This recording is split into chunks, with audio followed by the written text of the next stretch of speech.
My name's David Smeltzer. For anybody new out there that doesn't know who I am, I'm the Executive Director of Heritage Ministry. Laura Blake is with me. She's our Human Resource Director and our Corporate Compliance Officer.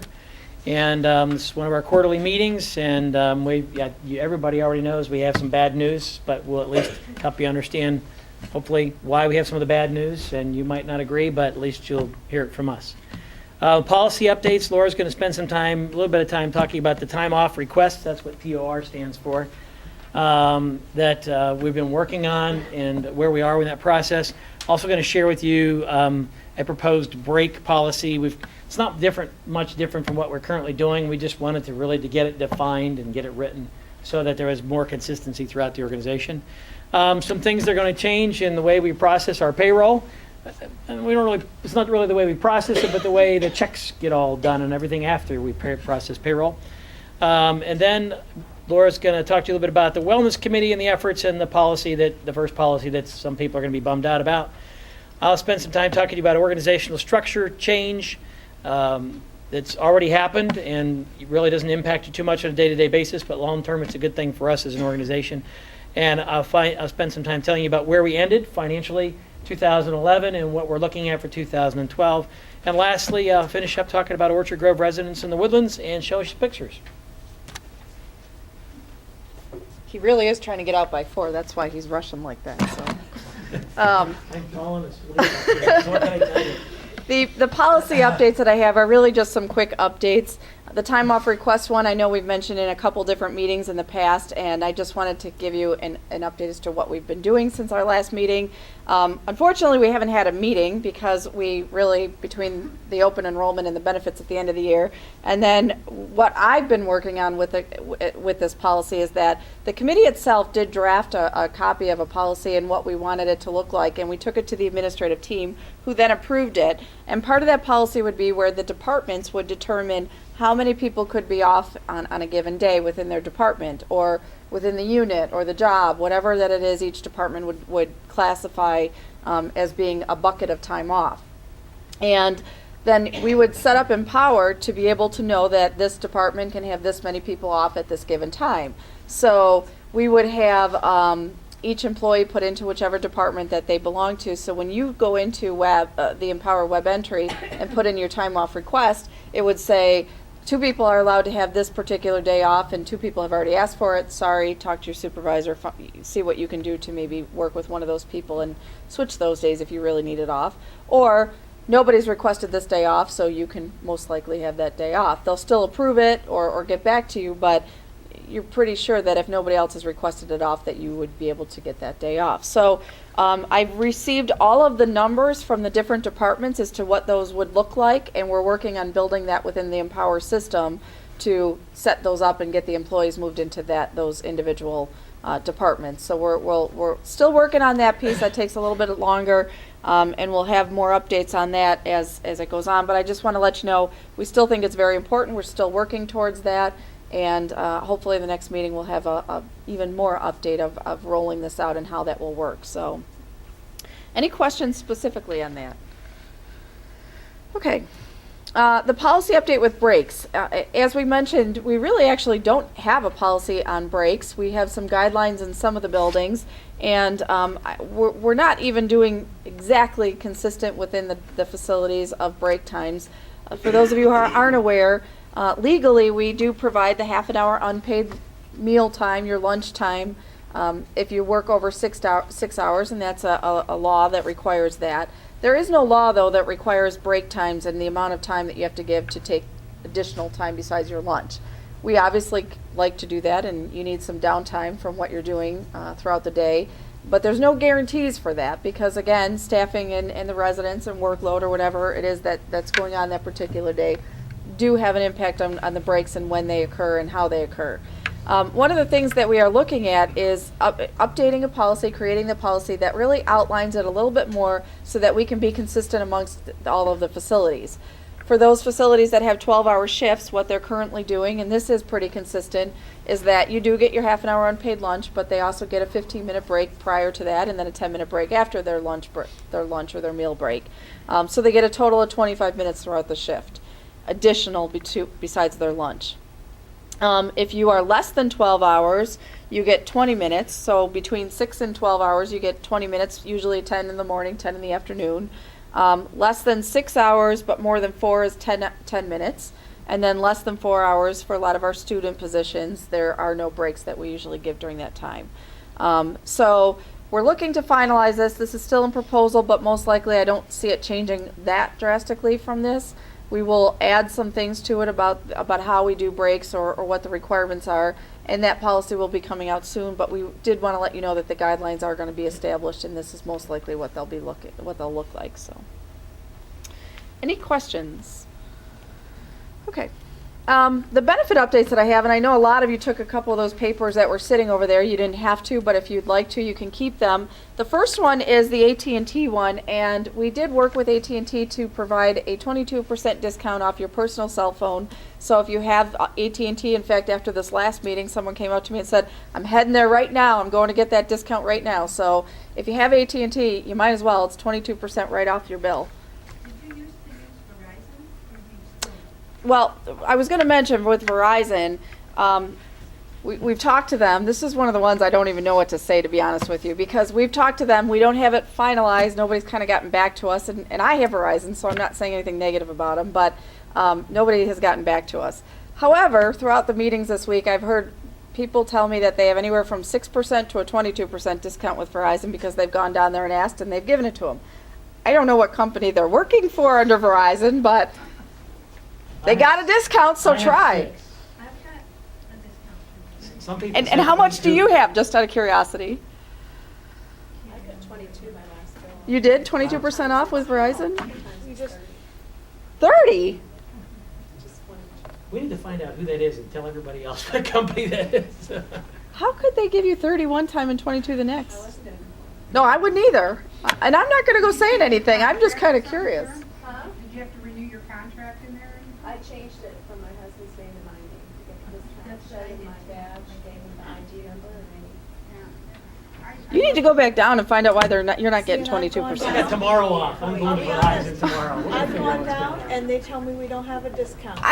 They told me when I've worked with them, they told me we're not in the system and we don't have a discount. So when I try to get it set up, I get it. they haven't returned our calls and worked with us on it, but AT&T did. Yet some people have discounts. So my guess is, and I'm not going to guarantee anything, but if you have Verizon, go ask. It can't hurt. You might get discounts. So I don't know. I don't know what to tell you with Verizon. I can tell you I am going down to ask. I'll let you know what happens. But with the AT&T, they do have a specific number that no matter what, if you take this number down, you're going to get the 22%, and I know it's going to be under Heritage. And those forms that you do have that we have available, that is in the really small fine print at the bottom of here, if you want to take this with you, that number's on there, so you're guaranteed to get that 22%.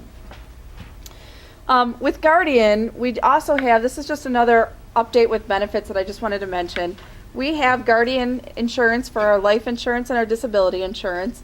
And provided with that, they just give us at no cost a what's called Work Life Matters. It's an EAP program that you can use personally for any issues that you might have.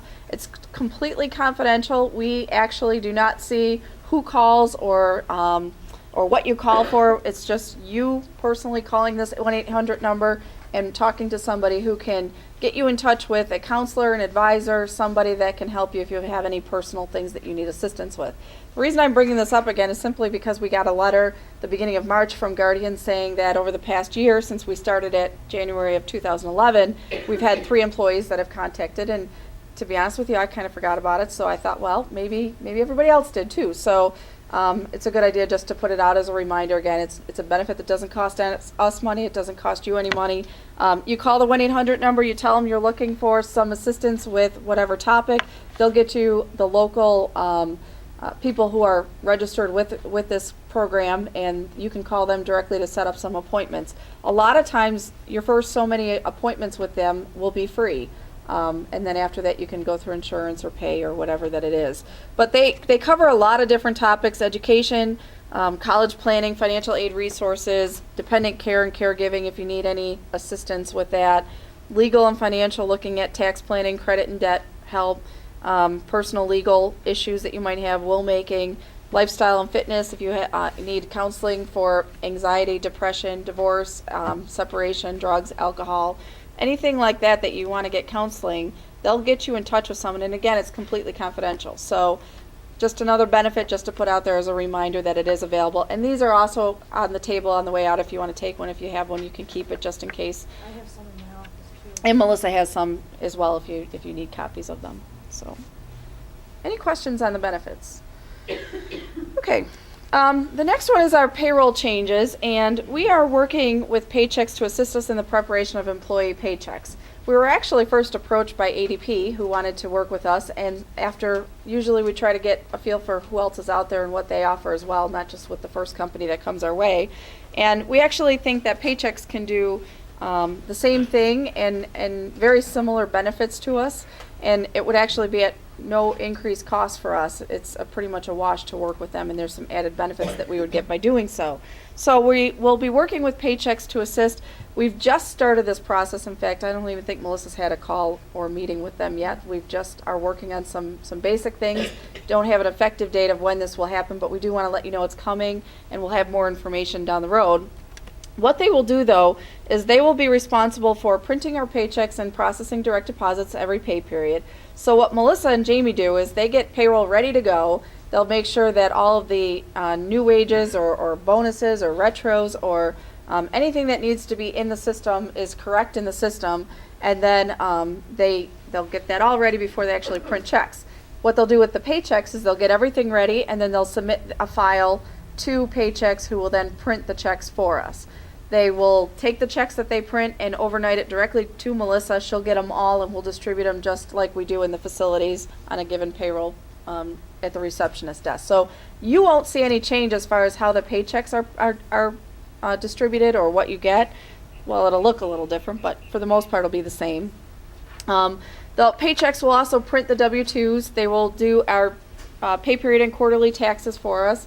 They'll also process any garnishments that we might have each pay period. Now some of the benefits of doing this is that Paychex will have all of the pay stubs online. So whether you have direct deposit or you can, I think, log on and get your pay stubs at any time. So down the road, if you need the last 5 pay stubs for a loan or something, you can go right on and print them off if you didn't keep copies. You'll have access to your own account to get those. We'll have the computer set up in each one of the buildings so that you can go online or on the computer and view your stubs or print them if you want to print them.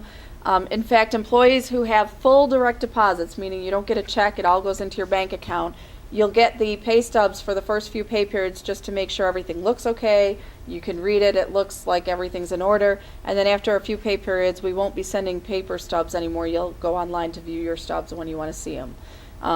And we'll let you know again when that all happens. The W-2s will be online available to you as well. So if you do your own taxes, and you can populate some of the fields from the internet, you can do that with Paychex, having that all available to you online. So that's even a step that you can do if you do your W-2s yourself. The other benefit is that we have an option for a pay card. And this is very similar to a Visa debit card. It would be your own card that you get from Paychex, and your earnings that you would receive that would be in a normal check would be put onto this card. It'd be loaded on the card every pay period. So as soon as that's on there, you can start using your debit card to purchase items or do things. It's very similar to direct deposit, except that instead of the money going to an account in the bank, it goes onto this card. Some of the benefits of it is that very similar, you can use it to buy purchases like you do a debit card now.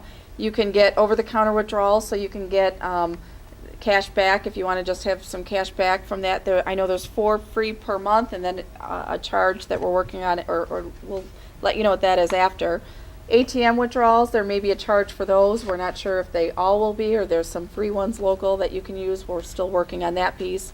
And you can also log into your own personal account with this card. So it's almost, like I said, having your own direct deposit into an account, because you'll be able to log on to the computer, see your balance, check all the information. You can do electronic bill pay that way if you want to pay some bills electronically, and there's no charge for the electronic bill pay, where I know even some banks currently, if you're doing it with your own bank, you are charged some fees depending. There are no charges for this, so that even could save you some money. You can do partial onto the card and partial in a check for now. You can just get your whole check if you want to just get your check like you normally do.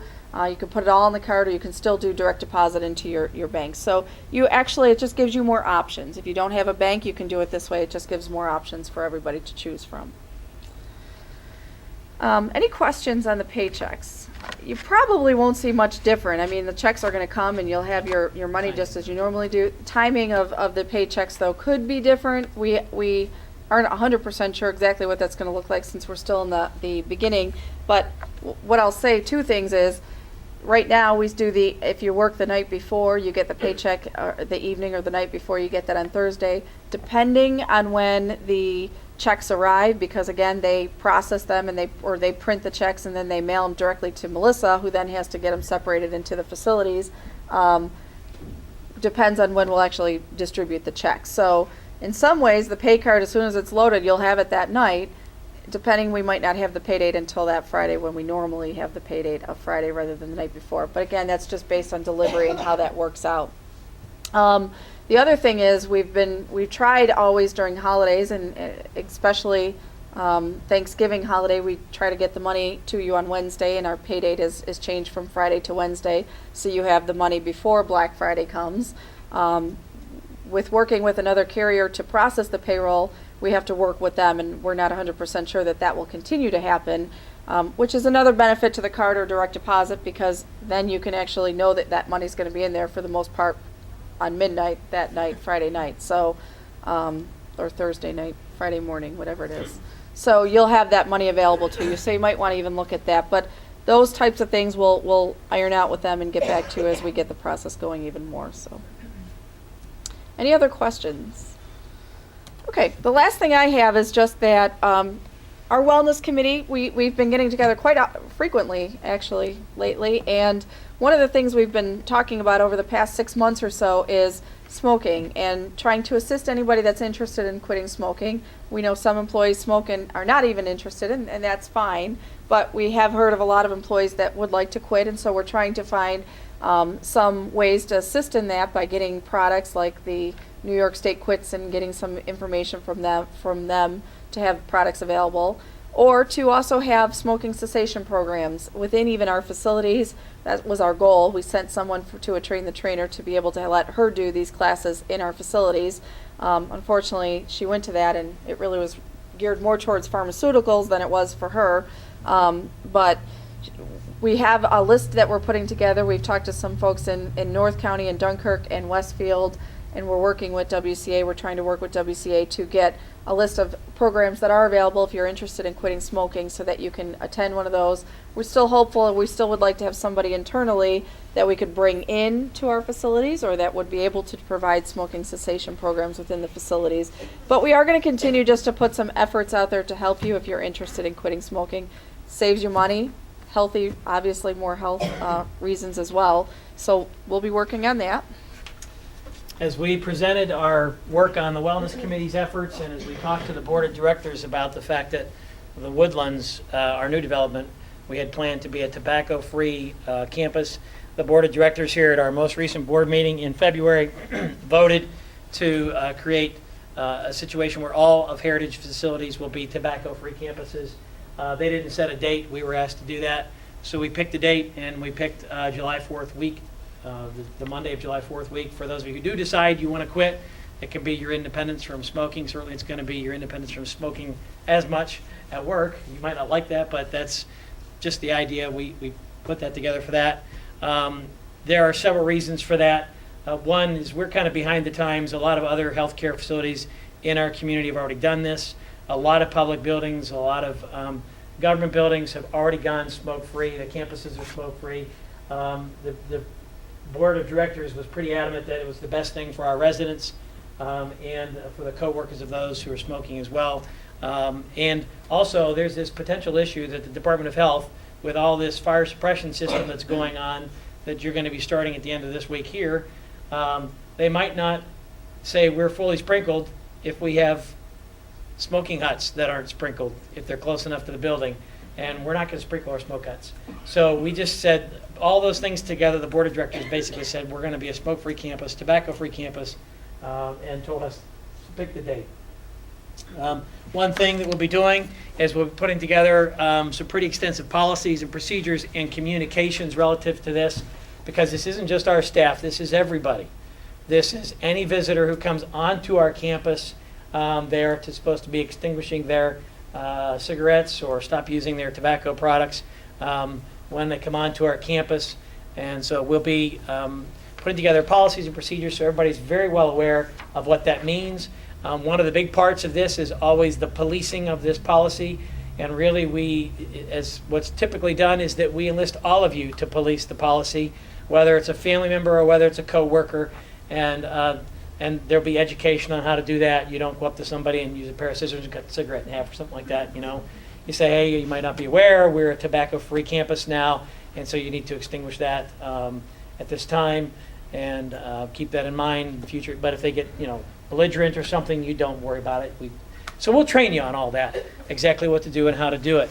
Also for here, more than any place probably, I'm thinking more here than any place else, the whole idea of what is our campus comes into play, because is the sidewalk ours or not ours? We'll find out exactly what is and what isn't for you relative to what is truly our property.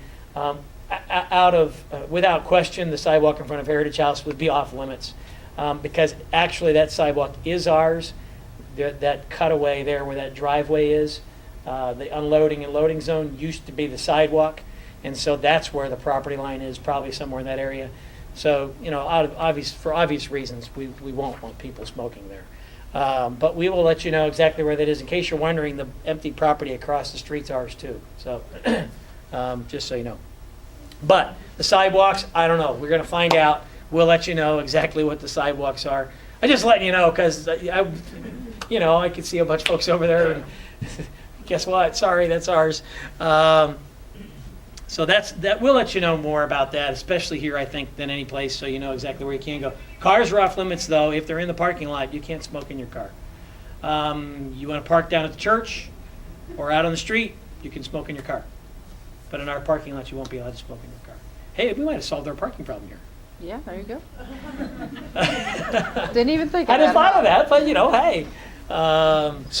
So we'll have more assistance for you if you are interested. And again, it's up to you. You don't have to quit. But we actually heard a couple people who said this is the time that I wanted to, and this is going to help me to quit. And if you're one of those people, we'll help you to do that and get you some information if you're looking for that. So. And we're not judging anybody who doesn't want to quit. There's Right. no judgment here. It's just a business decision and something we felt we needed to do at this time. Okay. Thanks. I mentioned I was going to talk to you about the change in operational structure, really for as long as I can remember, but certainly over the past 6 years that I've been the executive director. We've had an administrative team of about 10 folks who get together and deal with the issues that are facing our organization, whether they're financial issues, policy issues, this smoke-free issue, that's an issue we've dealt with several times through the years. And so we get together and we look at what's coming down the road for us as an organization. We develop strategic plans. What do we need to accomplish in the coming year? We decide to apply for HEAL grants or not apply for HEAL grants, those types of things. As we add the Woodlands and Orchard Grove residences, as Bill Carroll has resigned, as my CFO has left, we're starting to look at this and we're saying, but I really don't know how we should function going forward. Who should the Woodlands report to? Who should Heritage House report to now that Bill's leaving? Who's going to do our contracts? Because that's one of the things that Bill has done for years and years and years, all the contracts for all of our facilities. So as we tried to work through that in our head, Laura and I actually made a trip down to see a consultant of ours, Sandy Culkin, and we met with him. After about 2 or 3 hours, he said, okay, here's what I think you need to do. I think you need to organize yourself in product lines. And so we have actually already done that. We're already starting to operate this way. So here's what it looks like. We have folks who report to me still report to me, but when it comes to operationally, how do we function, we don't get together as a group of 10 anymore every other week. Instead, we get together in these product line groups to try to address the issues that are facing that product line group. Of course, the biggest product line we have is skilled nursing. That's the biggest service we provide, so that's our product line is skilled nursing. That's led by Jeff Andre, who is now our senior administrator, and he's the team leader of that group. It includes our other nursing home administrators, Monica Choparino and Deb Berge. I just realized I'm probably not speaking into the mic, right? Talk loudly. So, and it includes Mary Lou Clark, who's our director of admissions, which is primarily nursing homes. She's also responsible for therapy and for our dietitian. And finally, it includes Laura Moss, who's relatively new to our organization. You met her when she did the culture change in service here recently. Her job is to try to make sure we are providing quality care and that we're consistent throughout our services in the nursing department. So those folks will address the issues that come the way of the skilled nursing organizations. We might get a Dear Administrator letter. There's nothing dear about it, just so you know.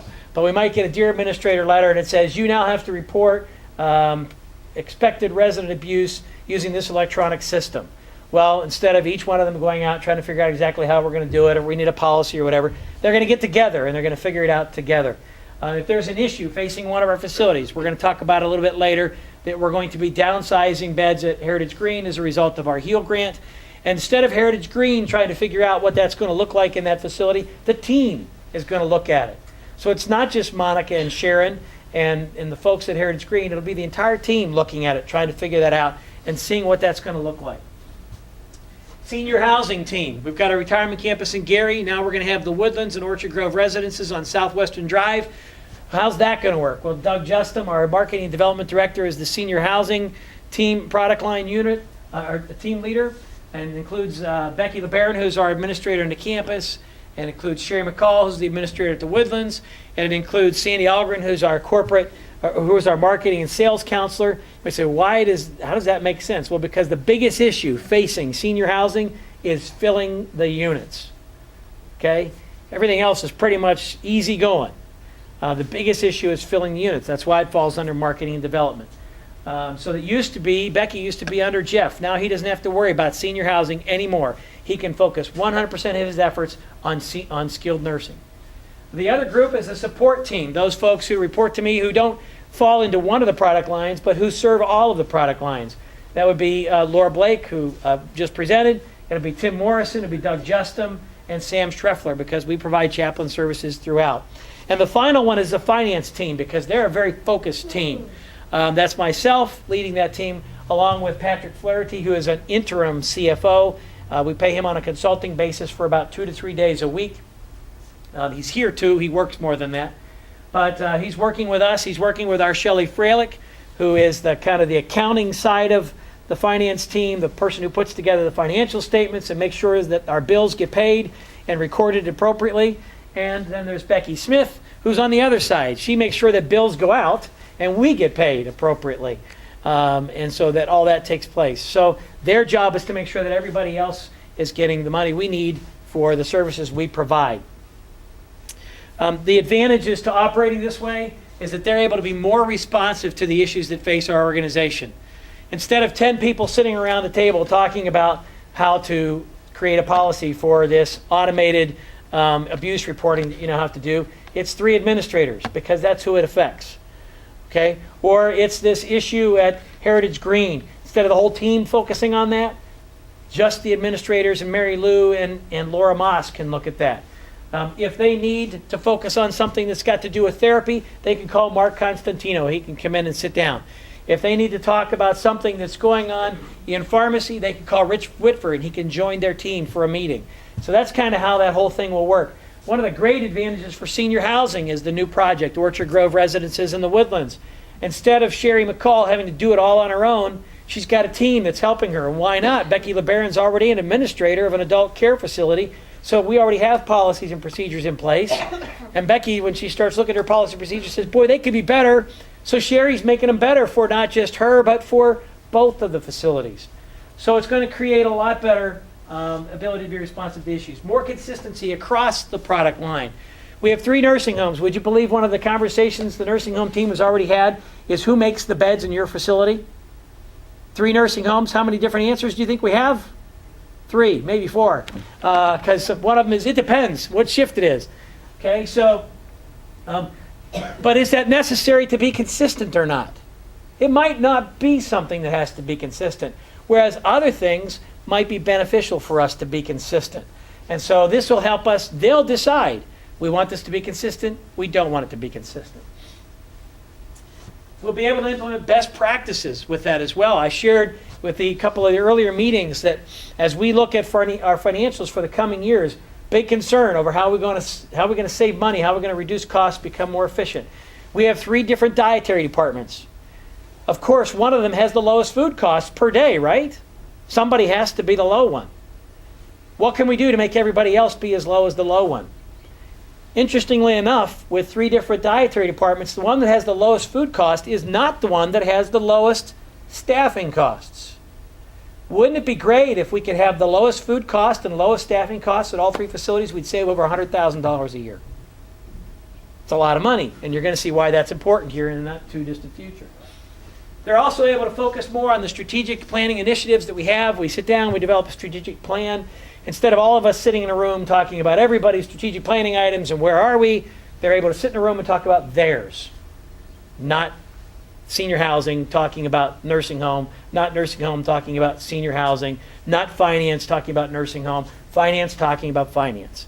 And so they'll be able to be more focused on their initiatives. And finally, it'll improve communications amongst the product lines because they'll meet on a regular basis.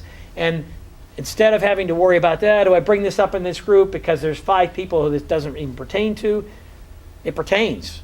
Anything that it has to do with their issues pertains and should be communicated. So that's the way we're operating. We've actually already started. It's working very, very well. And I think it will help us to move into the future dealing with the issues that face us as an organization, many of them financial issues. Any questions about that? I like it because I don't have to be the guy who's always given the final answer, which is what it was before. And now I'm not involved, which is probably a better thing because I don't know what the heck I'm doing anyhow. So that's why we have everybody else, just so you know. That's why everybody else. So here are the financial results, and this is why it's so important for these teams to be efficient and effective. I list the revenue and the expenses and the income or loss. A loss is in brackets down the right-hand side. You can see Heritage Green had a loss of about $185,000. Heritage Park had a loss of about $70,000. Heritage Village looks like they had a profit of $327,000, but let's look a little bit further. I've broken that out underneath that in yellow.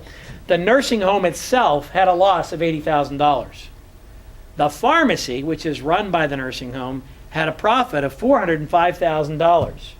Now, does that all belong to Heritage Village? Well, not really, because they make that money by providing drugs for your residents. So really, it belongs to the whole organization. So that's why I broke that out.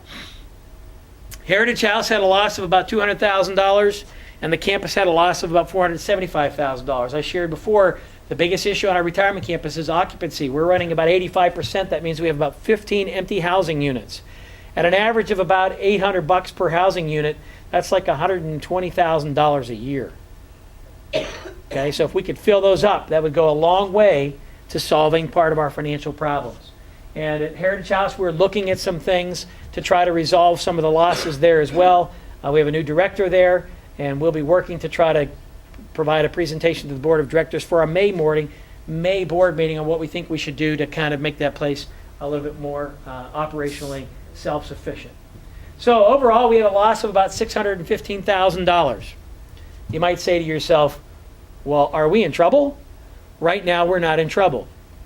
I've shared this with you before. We are the beneficiary of a trust. We do not own it, but on an annual basis, we get somewhere around $1.5 million in income from the investments of that trust. Now that can go up and it can go down. It's gone as low as $1.2 million. It's gone as high as $1.6 million.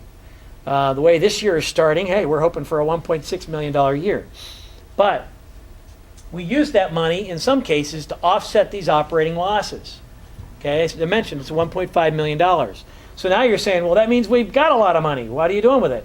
Well, we're putting a fire suppression system in at Heritage Park. We just finished putting one in at Heritage Green, and we just finished putting one in at Heritage Village. We got to put a new water storage system in at Heritage Green. It's going to cost us about $200,000 or $300,000 because the water storage tanks that are buried underneath the building leak. And so we've got to do something different so we can provide water to the residents and to the facility. So there's lots of other things that we have to do to stay in business with that money. We can't use it all to pay for our losses. And here's the worst part, 2012, that's 2011, here's 2012. In 2012, we expect a decrease in revenue from 2011 of $1.2 million. So let me go back, okay? That's this column here. $1.2 million less, so 36.7 million compared to 38.6 million. So we're going to probably lose closer to 1.8 million if we don't do something different this year than what we did last year. In addition, well, and that's because primarily due to Medicare and Medicaid cutbacks. You all have heard that everywhere. They have to cut back. We have no money. The state will go broke if we don't cut back. The federal government will go broke if they don't cut back. Effective October 1, our Medicare rates went down by 11%. So that's a big part of why we're going to have $1.2 million less next year. We've already had less for the last 3 months. We'd have been better off if that hadn't happened October 1, but it did. So now we have 12 months of less revenue at 11% for our Medicare. And the Medicaid reimbursement system changed completely on January 1. Now it is a statewide price. So it has nothing to do with our rates anymore. It's now a statewide price, adjusted for our wages, adjusted for our capital and our interest expense. But for the most part, it's a statewide price. The net effect of those two changes is about $1.2 million. In addition to that, you've all heard probably in the paper, on the news, somewhere, that there is a proposed increase from $7.25 to $8.50 an hour for minimum wage in the state of New York. Have you heard that? There's a guy on TV. If you watch TV, there's one guy that's running, and he says, I'm going to fight for your increased wages, your minimum wage increase. Good for him, bad for us, because unless you're making less than $8.50 an hour, for us, it's not a good thing. That is a huge jump for us. Now, we don't currently pay the minimum wage in the state. We pay higher than that. But it's still a lot of money. And if it goes to $8.50 an hour, anybody who's making less than $8.50 an hour is going to have to go to that rate. I'm going to tell you right now, if it does happen, in the past, when we had a minimum wage increase, we've also done it across the board for everybody else. We've kind of raised our pay scale for everybody else. If it was $1 increase in minimum wage, actually I think it was 75 cents the last time, from $6.50 to $7.25, and we went up to $7.50. And so if you made like $7.50 or less, you got $1 an hour. If you made like $7.75 or less, you got 90 cents an hour, and so on and so forth. If it goes to $8.50 an hour, the only people that are getting a raise are those who are making less than $8.50 an hour, because we don't have any money to give to anybody else right now. Okay? So I'm just letting you know now, because I remember the last time it happened, they went from something to something, and we were already above it. And my son came home thinking he was going to get a raise from Heritage Green. I said, that ain't happening, buddy. So it's not happening here either, and it's just a reality. We are working with IAM Solutions to maximize our Medicare and Medicaid reimbursement. That's Patrick Flaherty's group. It's Karen Donovan, who some of you have met here. She's worked a lot with the unit managers. They are working with us to increase our Medicaid and Medicare reimbursement. They came in, they did an analysis of how we do what we do, and they said, you do a pretty good job, but you can do better. And they're going to charge us this much to get us this much better. And this much ends after a year. So if we get this much better in the first year and the second year and the third year, that's a really good thing for us. So we're working with them to get paid everything we can possibly get paid that we deserve from Medicare and Medicaid. We're going to need your help. I guarantee it. It's going to be a lot of documentation. And one of the things that's changing here is you're going from AccuNurse to CareTracker in the not too distant future. And that's a big part of making sure that we do this and do it well. That's a cost savings initiative, by the way, about $20,000 a year. We're also looking for a variety of other cost savings and reduction initiatives. And there will be some changes to the way we do things. Here's an example. At the end of the month, when we produce our financial statements, we had a lady in our accounting department, and her job was to make sure that every one of our general ledger accounts was exactly what it was supposed to be. Instead of doing that every month, we're going to do that like quarterly, or maybe, depending upon the size of the account or the importance of the account, we might do it semi-annually. We just eliminated her position on Monday. So it was a salary position, 37.5 hours per week. That position's been eliminated. Because we're looking at anything we can do, any place we can look to save money, even if it's one position here, one position there. Now, if you're in direct care in our facilities, do you have any concern over your jobs? No. We're always hiring, right? How could we lay anybody off if you're in direct care? But anything else that we can look at, we're going to look at it. And we're going to try to look at things that don't impact our staff, but there will be changes to the way we operate. One of the other good things, and I don't tell you that to scare you, I tell you that so you know when it happens, oh yeah, he told us this was going to happen. Expanding our pharmacy services. That's a good thing, right? We made $400,000 in our pharmacy. We have signed a contract with Hospice Chautauqua County. We're going to start providing pharmacy services to them for the North County. They want to give us a shot there first and test us out, make sure we can get everything that they need, get it in a timely fashion, get the bugs worked out. If we can make it work well, they'll give us the South County too. I know we will make money on every prescription we fill because that's how we priced it, cost plus. So whatever our drug costs are, we're going to make that plus whatever the amount was, plus a fill fee for overhead. So we will make money in our pharmacy, and all that comes back to all of us. Okay, so that's a good thing. We get that done and it works well, we're going to go Hammer Lutheran to sell them their drugs. We're going to go Hammer Tanglewood. So we want to sell you the drugs to your residents. Loyalton of Lakewood, whatever, whoever it might be like that we can provide drugs for. Can't provide them on a retail basis because we're not a retail pharmacy, but we can do that. And so that's one of the things we will do to try to earn more money. So we're looking at a variety of different things, and I'm sure you've already heard the end result of all this is one of the things we're planning for 2012 is that we don't see any way in the world to offer a cost of living or a merit increase for 2012 at this time. If we are wrong and we get to the end of the year and there is money, we will definitely give it to you. But I don't anticipate that happening. We cannot continue to have $600,000 losses and give away increases year after year. So this is the first time that I remember in 14 years. Jerry and Debbie were here in the last meeting. They said they can remember it back in the 80s before we ever owned Heritage Park and Heritage Green. I'm fairly certain it's never happened since we owned these two facilities. For all of our staff, our salaried employees 1 year had a freeze. If I recall correctly, that's what it was, all of our salaried employees. And our administrative team has taken a wage freeze 3 separate times. This will be the 4th. So I've been here 15 years, and of those 15 years, did not receive a raise for those 15 years. And neither did a lot of the other senior management team members either. But this year, that's just not enough. We can't make up the $1.2 million difference. Again, if we have it when we're done, we're going to give it to you. But we don't anticipate having it. When I got the financial statements for January, I got really excited because I was kind of hoping Patrick was wrong, right? This 1.2 million, he's wrong. I got the financial statements, I looked at them, and every one of our nursing homes made money. I was like, I told him he was wrong. They didn't have our health insurance costs in there.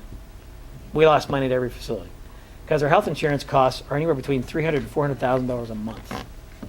Okay, so we didn't make money in January at any of our facilities. That's the bad news. The good news was that we actually budgeted a loss of $900,000 for this year, and we only lost $600,000. So that was good news. But that's why we're doing what we're doing. If performance is better than I expect, we will certainly do something, whatever that is. I don't know whether it's a bonus or whether it's a pay increase and retroactive or how that'll be calculated. We'll let you know. But that's where we are for now. Anybody have any questions on that? You've all had a lot of time to hear this, I'm sure, right? Once we did the first meeting on the campus, everybody knew? Yes? No? Who are we kidding, right? As soon as we tell one person, I heard the smoking thing was over here within hours of us finishing the first meeting. Is that right? In fact, I heard the smoking thing's more of an issue than the raise. Because I think everybody kind of expected the raise thing. I don't know. So on to good things. How about some good news? Our project on Southwestern Drive, it's called the Woodlands and Orchard Grove Residence. The Orchard Grove is the assisted living piece. We finally, I've been telling you for 2 years now, I submitted all the paperwork. We finally got approval to submit paperwork to become an assisted living facility and to become a licensed home care agency. So you fill out all this paperwork so that they say you can become one. Now you fill out all this paperwork and have them come out and inspect your building so you can be one. And so that's the process we're in right now. We've submitted everything we need to for the licensed home care, and I sent a really detailed message to the Deputy Commissioner of Long-Term Care trying to resolve 2 issues with the building side of things that we can overcome if they don't allow us to do what we want to do, but it'll cost us more money. But I think we're going to get approval on those. So I did that today, and we've already hired some staff. We expect to complete those buildings by the end of May, or to be occupied, hopefully, if we can get all of our licenses by the end of May. They're going to be completed sometime in April. In fact, We have board meetings on May 7th and 8th, Sunday night and Monday during the day. We're going to have our board meetings in one of the units that I'm going to show you pictures of here in just a couple of minutes. That's going to be pretty cool. We'll have a dedication ceremony with our board and some in-house folks. We'll do something really public sometime in the summer once we have trees and grass and everything, right? In May, we're not quite sure. Although with this weather, you never know. But we'll be doing that, and maybe even some of the board members from out of town will spend the night in the rooms. That'd be pretty cool, too. Save us some money on hotels. So that's what's going on there. I'll show you some pictures in just a minute. The Woodlands, the independent living side, I think I told you at the last meeting, we now have 4 residency agreements. And so I actually am going before the town planning board of the town of Ellicott tonight, along with our engineer, our site engineer, and we're going to show them our plans, which they've already seen. They've already approved, but we maybe moved a home this way or that way. And so we're going for final approval tonight. If we get that final approval, we can get a building permit, we can get our plans done, and we can start building those units this summer. And for occupancy this year. And like I said, we already have 4 people signed up. We make money on every single one of those. The more of those we sell, the better off we are. So that's the plan for the Woodlands. When that happens, we will decertify the beds here at Heritage Park. They're already gone. You remember that from way back when we did connections. Those 3 beds have been gone. But I didn't want to take them off our license till I finally got the approval. Now that I have the approval, we're going to go ahead and get those off our license. We've already begun to leave beds open at Heritage Green. That's why you're a little fuller now, and the village is a little fuller, because we're not taking any long-term patients at Heritage Green right now.